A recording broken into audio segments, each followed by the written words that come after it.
Death has always been humanity's greatest mystery. The final threshold, the one journey we are all destined to take, yet no one truly knows what lies beyond. Is it an endless void, an awakening into another plane, or simply a transformation into something beyond our comprehension? For thousands of years, cultures around the world have tried to decipher the enigma of death. Ancient Egyptians prepared for the afterlife with elaborate rituals, while Greek philosophers speculated about the soul's fate. Religions offered promises of heaven, reincarnation, or liberation. Science, on the other hand, has often dismissed the question, reducing death to a biological process, the end of consciousness, the ceasing of the self. But what if there was something more? What if a map to the afterlife already existed? Hidden within Tibetan tradition lies an ancient manuscript, a text that does not merely theorize about what happens after death, but claims to guide the soul through it. Known as the Bardo Thodol, or the Tibetan Book of the Dead, this manuscript is not just a religious artifact. It is a roadmap for the departed, a step-by-step guide designed to help the soul navigate the unknown realms between death and rebirth. It speaks of luminous beings, terrifying illusions, and a journey that determines one's fate in the cycle of existence. But could this text be more than just ancient superstition? Could it be revealing something profoundly real, a truth hidden in plain sight? If this manuscript holds the key to understanding death, what does that mean for the living? And if we listen carefully, could it prepare us for what lies beyond? The Tibetan Book of the Dead, also known as the Bardo Thodol, is one of the most enigmatic and profound texts in the world's spiritual traditions. Written more than 1,000 years ago, it offers a unique perspective on death and the afterlife, a perspective that stands in stark contrast to the largely materialistic view that dominates the Western world. The text was written by the great Tibetan scholar Padmasambhava, who is believed to have brought Buddhism to Tibet in the 8th century. The Bardo Thodol is divided into several sections, each aimed at guiding the consciousness through the bardo, the intermediary state between death and rebirth.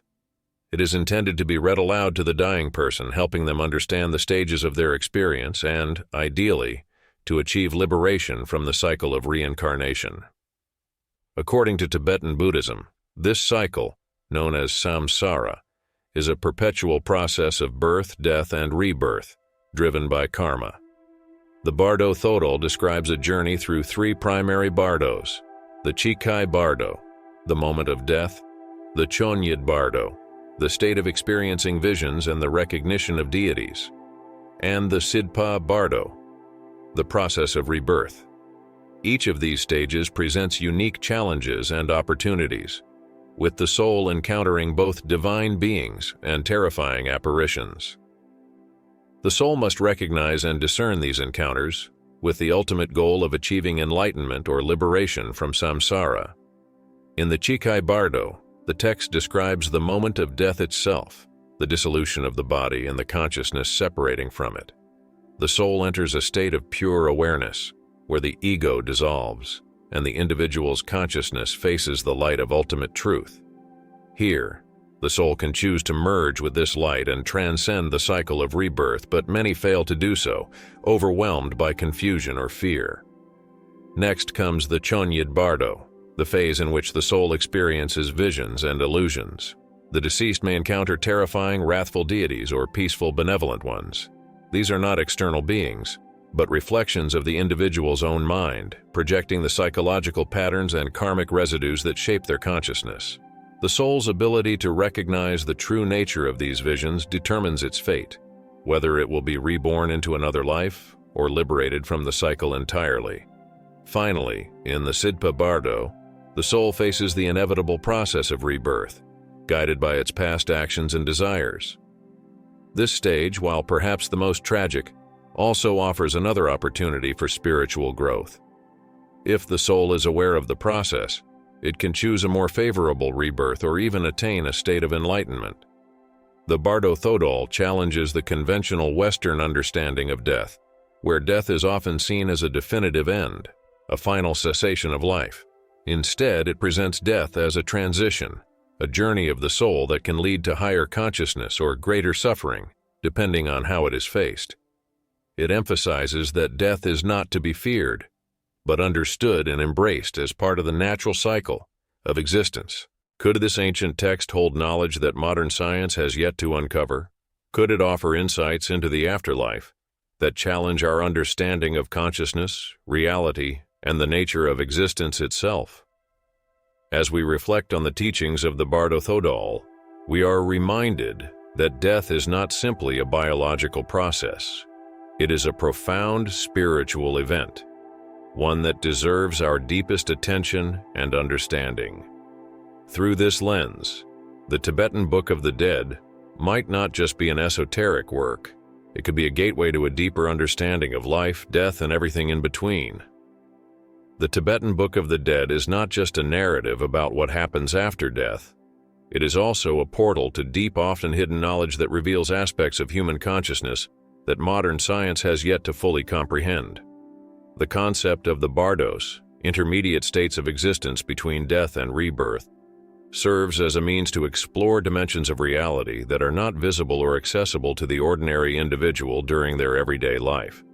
These bardos are not just post-death transitions, but they represent aspects of the human psyche, areas of the unconscious that, if misinterpreted, could lead to endless suffering, but that, if understood, can lead to enlightenment.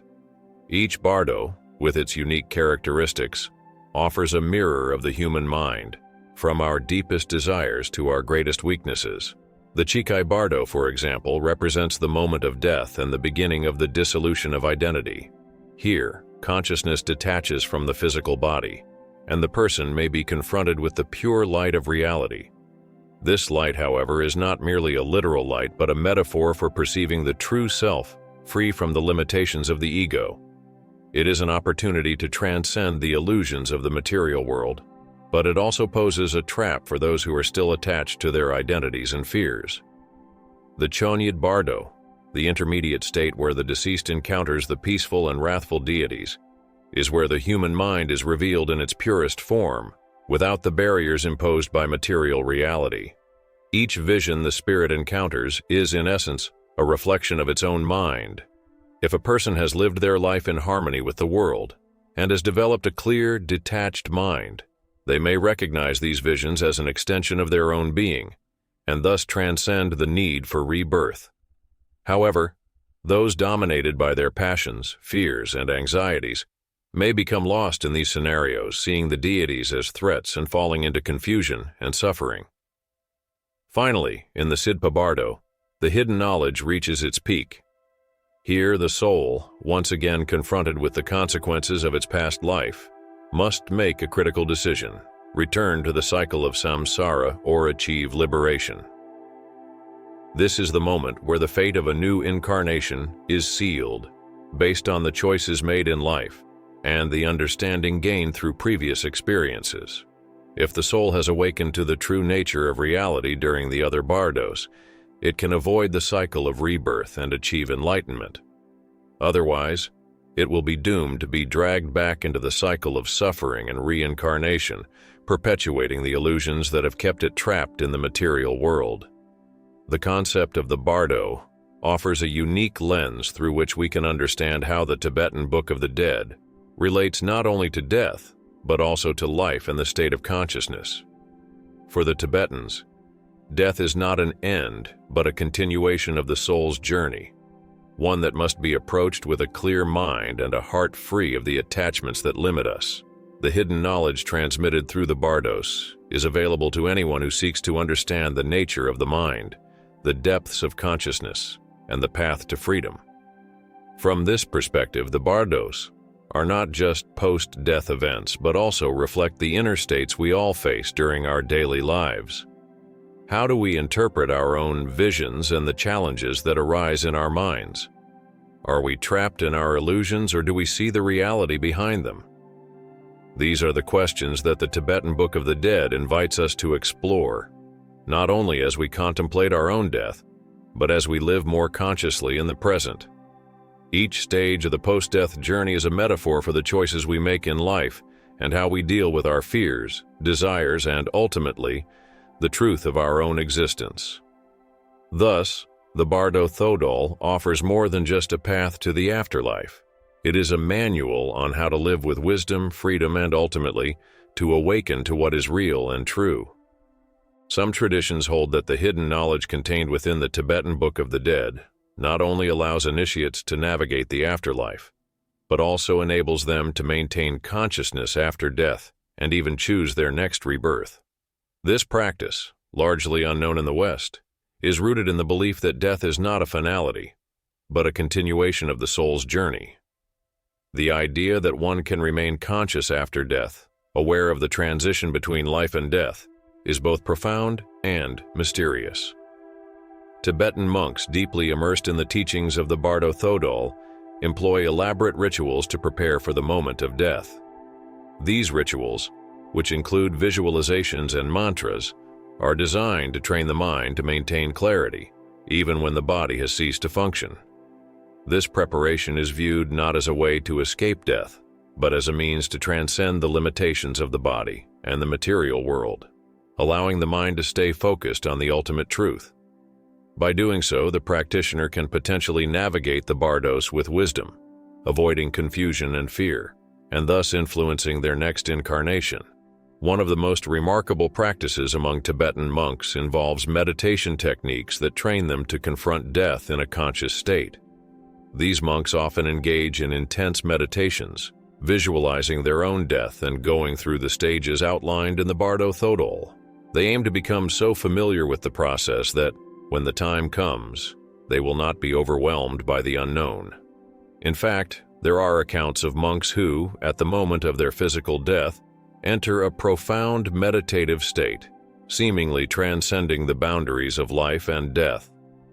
These monks remain in this state for days, their bodies appearing lifeless, yet their minds still active, suggesting that they have entered a form of consciousness that is beyond the conventional understanding of mortality.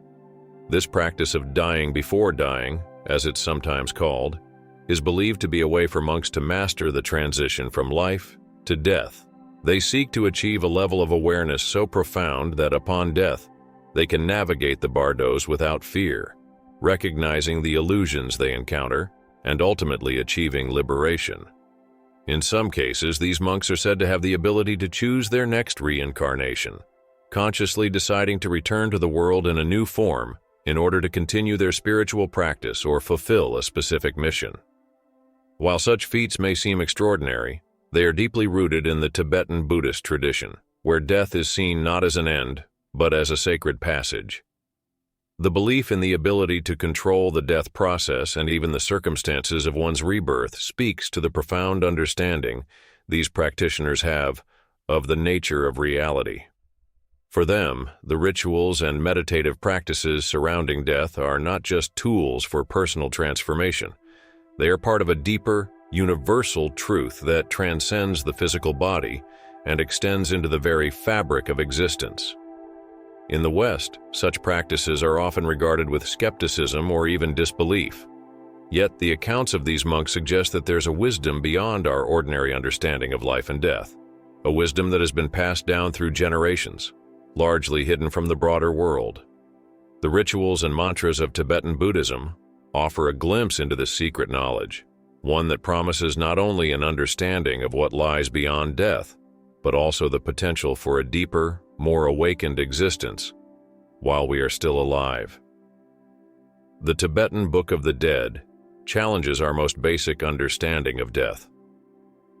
Rather than seeing death as an inevitable end, it presents it as a portal, an opportunity, a transformative experience that can lead us to new dimensions of existence. This perspective asks us to reconsider everything we know about life, death, and consciousness. If the teachings of the Bardo Thodol are true, then death is not the final destination, but rather a passage that is deeply interconnected with how we live. In this view, every moment of our life holds immense significance. Our thoughts, emotions, and actions shape not only our current reality, but also our spiritual journey beyond death. The Tibetan Book of the Dead offers a compelling suggestion. How we prepare for death, how we cultivate our minds and hearts in life, determines our experience in the afterlife. If we are to truly understand the nature of existence, then perhaps our lives are not just about what happens here and now, but also about preparing for what comes after.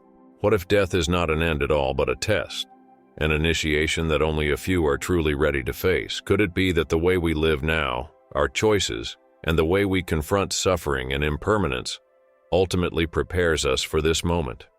And if this is the case, then perhaps the greatest secret of the Tibetan Book of the Dead is not in what happens after death, but in the way it teaches us to live with awareness, clarity, and a deep understanding of the truth that transcends our earthly existence. As we consider these ancient teachings, we are left with a powerful question. Are we prepared for the moment of our death? And are we living in such a way that we are ready to pass through the portal, beyond the veil of mortality, into something greater? The Tibetan Book of the Dead urges us to reflect not only on what awaits us at the end of life, but on how the journey through life itself is a preparation for the final passage, of what lies beyond death, but also the potential for a deeper, more awakened existence while we are still alive. The Tibetan Book of the Dead challenges our most basic understanding of death. Rather than seeing death as an inevitable end, it presents it as a portal, an opportunity, a transformative experience that can lead us to new dimensions of existence. This perspective asks us to reconsider everything we know about life, death, and consciousness. If the teachings of the Bardo Thodol are true, then death is not the final destination, but rather a passage that is deeply interconnected with how we live. In this view, every moment of our life holds immense significance. Our thoughts, emotions, and actions shape not only our current reality, but also our spiritual journey beyond death. The Tibetan Book of the Dead offers a compelling suggestion. How we prepare for death, how we cultivate our minds and hearts in life, determines our experience in the afterlife. If we are to truly understand the nature of existence, then perhaps our lives are not just about what happens here and now, but also about preparing for what comes after.